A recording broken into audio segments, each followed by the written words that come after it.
I just want to make some concluding thoughts. I just want to say like a massive thank you to the JWST pipeline team, the PyClip team, and the WebPSF team, because really spaceKLIP relies so heavily on these different packages and just combines them together in sort of a user-friendly way to help us astronomers kind of just analyze and reduce our data easily. But that really wouldn't be possible without everyone else. So yeah, huge thank you to everyone who's helped out with that. Secondly, it's still in development, and you've probably heard this from some of my answers today. You know, I'm working on that, or we could add that. Community feedback, testing, input, contributions are super helpful. You know, I have this vision personally of, you know, it would be great if we work together to produce the pipeline that we want and produce the reduction package we want.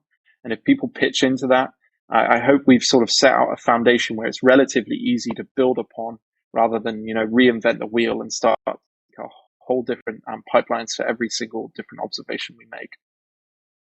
And then, yeah, finally, thanks everyone for attending. I know it's a bit tricky sometimes, you know, to pay attention for an hour and 45 minutes, especially over Zoom. So I appreciate you all coming and listening to me talk. And thanks to the Space Telescope for giving me the chance to share this all with you and share spaceKLIP.